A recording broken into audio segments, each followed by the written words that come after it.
Երկրորդ փուլով նշված ժամին հենց մուտք են գործել համակարգ, արդեն ամեն ինչ պատրաստ է եղել։ 8:59-ից երբ որ 9 փոխվեց, ծրագիրը դրիվ խափանվեց։ Հենց այսպես է նկարագրում մեր զրուցակիցը առաջին դասարանցու հայտագրման օրը։ Այն ինչ պետք է լիներ տեխնիկական պարզ գործընթաց, նրա խոսքով վերածվել է կրկնվող փորձերի ու սպասման։ Մոտ 40 րոպե չենք կարողացել ոչ մի ձև գրանցել, այսինքն այդ նույն պատկերն էր 40 րոպե։ Հույս ունենք, որ դպրոցը ամեն դեպքում ազատ տեղեր կունենա, որովհետև նախորդ օրը ստուգել էի 77 ազատ տեղ կար։ Ու մտածելով, որ չի սպառվի, հետո երբ որ արդեն ստացվեց մի ձև մուտք գործեցինք, արդեն դպրոցի բոլոր տեղերը զբաղված էին, արդեն ազատ տեղ չկար, եւ ի վերջո ես ստիպված եղա ուրիշ ավելի հեռու դպրոց գրանցել։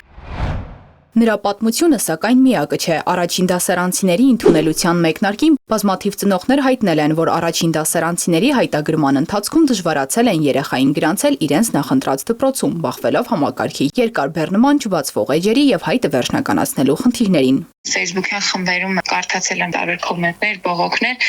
այդ կոմենտներում կային մարդիկ, բայց հատուկ են երևի տես 1000-ից 200-ը, որ գրում էր, որ մենք առանց որևէ խնդիր գրանցել ենք, բայց երևի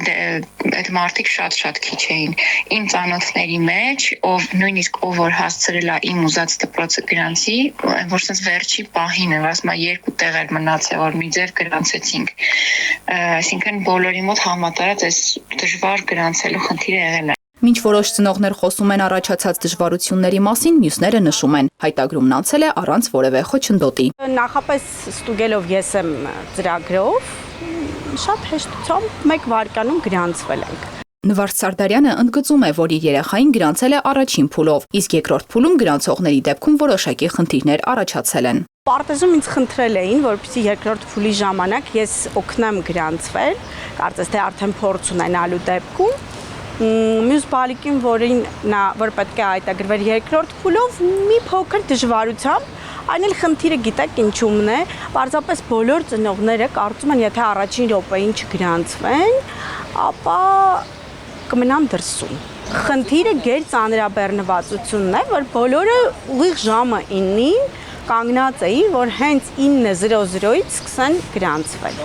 Կրթական տեխնոլոգիաների ազգային կենտրոնի տնօրեն Արտակ Պողոսյանը պարզաբանում է, որ համակարգում արձանագրվել է ծանրաբեռնվածության խնդիր, սակայն այն կապված է եղել ինչպես օգտատերերի մեծ հոսքի, այնպես էլ գործընթացի փոփոխված տրամաբանության հետ։ Նրա խոսքով այս տարի ծնողները նախ պետք է մուտք գործեին իրենց օգտահաշիվ, ապա միայն սկսեին հայտագրումը, մինչդեռ որոշները փորձել են գործել նախորդ տարվա տրամաբանությամբ, առանց մուտք գործելու, ինչն էլ հանգեցրել է էջերի կրկնվող թարմացումների եւ գերծանրաբեռնվածության։ Մենք անընդհատ մոնիտորինգ էինք անում այդ ժամանակ, հասկանալու համար թե որտեղից է գալիս ծանրաբեռնվածությունը, եւ ծանրաբեռնվածությունը գալիս էր այդ էջի թարմացումից, ցանկի էջի թարմացումից, 17000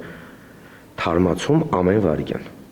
Եվ երբ այդ լինքը ուղակի փակեցինք էջից, առաջին էջից, համակարգի ծանրաբեռնվածությունը միանգամից ընկավ եւ մինչև հիմա արդեն այդ պահից սկսած համակարգը աշխատում է առանց ծանրաբեռնվածության, առանց որևէ խափանումների։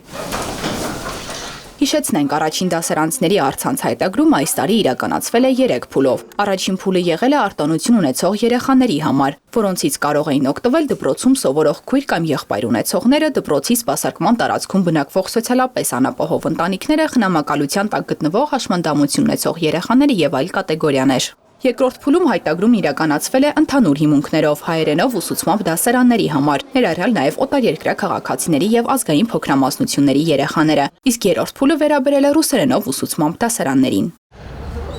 Այս իրավիճակում ծնողների հիմնական մտահոգություններից մեկն այն էր, որ հնարավոր է չհասցնեն երեխային գրանցել իրենց բնակավայրին մոտ դպրոցում, հաշվի առնելով ինչպես հասանելիությունը, այնպես էլ կրթական որակը։ Արտակ Պողոսյանի խոսքով չկա վիճակագրություն, որը ցույց կտա, թե ծնողները չեն կարողացել իրենց երեխաներին գրանցել բնակավայրին մոտ դպրոցներում։ Նրա ընդգծմամբ համակարգը աշխատել է նույնիսկ ծանրաբեռնվածության պայմաններում եւ բազմաթիվ ծնողներ հաջողությամբ իրականացրել են հայտագրումը։ Եթե նույնիսկ այդպես լինի, որ այդ վարչական շրջանի ծնողները ստանան առաջնահերթություն դիմելու, միևնույն է, էլի լինելու են ծնողներ, ովքեր չեն հասցնելու հայտագրել այդ դպրոցը։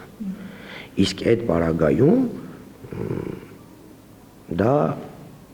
որևէ, չգիտեմ, առաջնահերթություն, արտոնություն չի տալիս որևէ մեկին։ Մեր այն հարցին, թե քանի օգտատեր է բախվել տեխնիկական խնդիրներին, Պողոսյանը պատասխանեց, որ բոլոր օգտատերերը ինչ-որ փուլում բախվել են տեխնիկական ծանրաբեռնվածության, սակայն դա չի խոչընդոտել ընդհանուր գործընթացին եւ մի շարք ծնողներ կարողացել են ավարտել հայտագրումը նաեւ այդ պայմաններում։ Պողոսյանը նաև տեղեկացրեց, եթե կան դեպքեր, երբ երեխան չի գրանցվել ցանկալի դպրոցում, ծնողները մինչև սեպտեմբեր կարող են հետևել ազատ տեղերի առկայությանը եւ անհրաժեշտության դեպքում կատարել փոփոխություն։ Այս նույն սկզբունքով, ինչպես առաջին դասարանցիների դեպքում, էլեկտրոնային հայտագրման միջոցով է իրականացվելու նաև 10-րդ դասարանցիների ընդունելությունը։ Կրթական տեխնոլոգիաների ազգային կենտրոնի տնօրենի խոսքով թվայնացումը ապահովում է հավասար պայմաններ բոլոր դիմորդների համար, բացառելով որևէ ազդեցություն կամ միջնորդավորված ներգործություն գործընթացի վրա։ Էլեն Խուդյան, Սեյրան Հակոբյան, Լևոն Խաչատրյան, Հորիզոն։